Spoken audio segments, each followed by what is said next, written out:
Hello Challenger, how are you doing? C'est avec joie que je vous retrouve au travers de ce livre de Gary Chapman dénommé Les saisons du mariage. Dans quelle saison êtes-vous? Nous sommes au chapitre 6, test des saisons du mariage, à la page 69. Dans un couple, les relations sont soumises à de constants changements. Comme nous l'avons vu précédemment, elles traversent des saisons identifiables qui peuvent apparaître à plusieurs reprises au cours du mariage.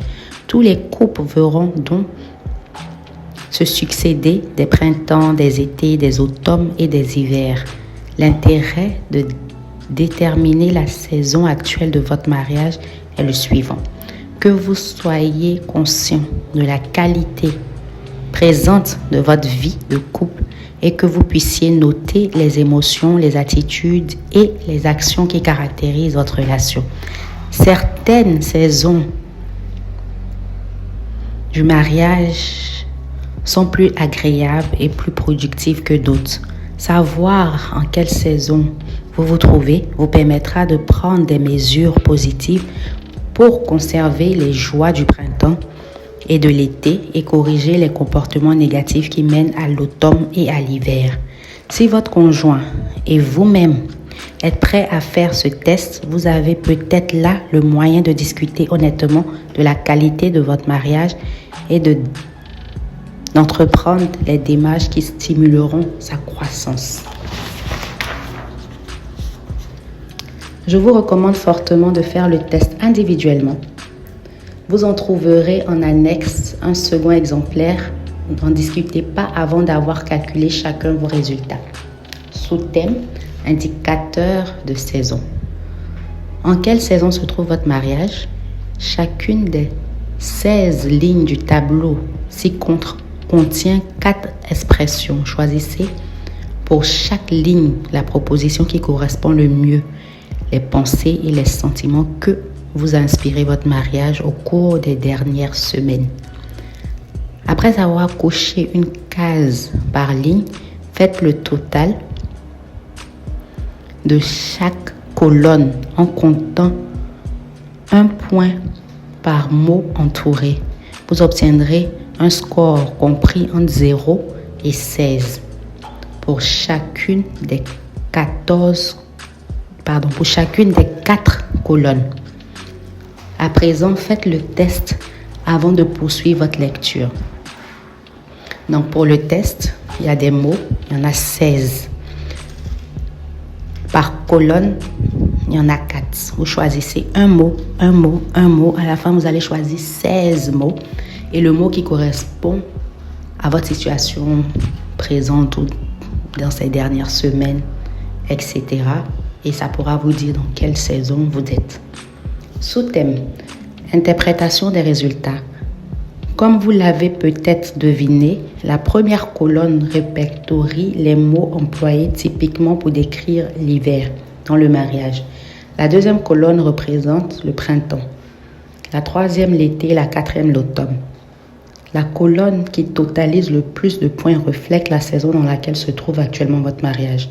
Si 2 saisons obtiennent le même nombre de points, ou des nombres proches, votre mariage comporte des éléments de ces 2 saisons où se trouve dans une phase de transition. Si vous parvenez à un résultat de 16 dans une colonne, c'est que votre mariage est profondément ancré dans cette saison. Votre résultat vous semble-t-il exact? Êtes-vous surpris?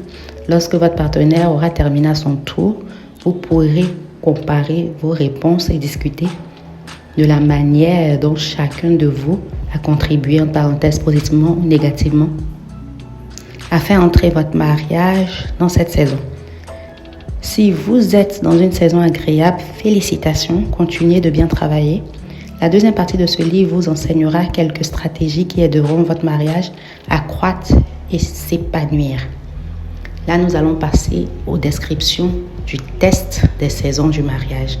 Et mon conseil, c'est qu'après avoir fait le test, il est important d'aller réécouter la saison actuelle, que ce soit l'hiver, le printemps, l'été ou l'automne qui correspond à votre saison de mariage.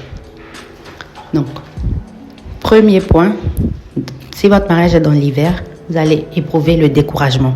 Vous choisissez découragement ou bien vous choisissez enthousiasme, ça c'est pour printemps, ou vous choisissez satisfaction, ça c'est pour l'été, ou vous choisissez inquiétude. Donc, premier point, entre découragement, enthousiasme, satisfaction ou incertitude.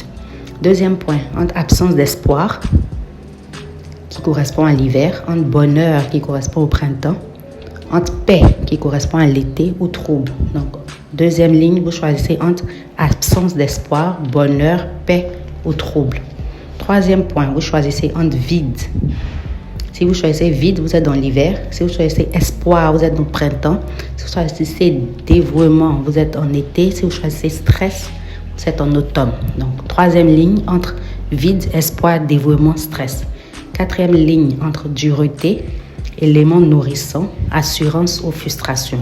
Cinquième point entre sentiment ou ouverture sur l'avenir ou confiance ou lassitude. Qu'est-ce qui vous correspond? Choisissez un élément. Sixième ligne entre destruction, fraîcheur, détente ou distance. Septième ligne entre rejet, vous vous sentez soit dans le rejet, ou désir anticipé, ou reconnaissance ou appréhension. Huitième ligne entre tension, vous sentez que votre mariage est sous tension, ou partage, ou honnêteté ou dérive. Neuvième ligne entre abandon, projet, travail d'équipe ou indifférence. Dixième ligne entre critique, amour, proximité ou inquiétude. Onzième ligne, colère, joie, compréhension, épuisement. Douzième ligne, déception, optimisme, confort ou négligence. Treizième ligne, méfiance, tendresse, soutien ou peur. Quatorzième ligne, renfermement, croissance, attachement ou détachement. Quinzième ligne, froideur, vie, repos ou orgueil.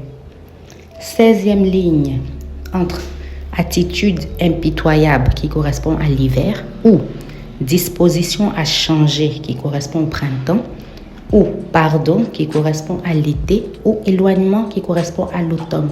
Qu'est-ce qui correspond à votre mariage? Donc 16e ligne qui est la dernière, je reprends, entre attitude impitoyable, disposition à changer, pardon ou éloignement, vous choisissez un seul mot et vous faites le total. Qu'est-ce qui a plus reflété? Est-ce que c'est colonne 1, colonne 2, colonne 3, colonne 4? C'est-à-dire mot que vous avez choisi, c'était le premier mot, le deuxième mot, le troisième mot, le quatrième mot. Vous faites le total et le nombre qui a le plus, c'est-à-dire par exemple si vous avez plus dans la colonne 3, ça veut dire que votre mariage est en été. Ou bien si vous avez plus dans la colonne 1, votre mariage est en hiver. Ou plus dans la colonne 2, votre mariage est au printemps. Plus dans la colonne 3, votre mariage en été. Plus dans la colonne 4, votre mariage en automne. Si vous n'êtes pas dans une saison agréable, ne baissez pas les bras. Les stratégies exposées dans la deuxième partie vous présenteront quelques dispositions pratiques à prendre pour sortir votre relation de l'impasse. Quel que soit l'état de votre couple, il y a de l'espoir et un potentiel de changement. Engagez-vous à l'œuvre pour améliorer votre mariage. Ainsi prend fin le test. Donc c'est important d'aller réécouter la saison comme nous avions expliqué par rapport aux différentes saisons en accord avec la saison dans laquelle vous êtes pour savoir encore plus qu'est-ce que cela représente après avoir fait le test des saisons du mariage.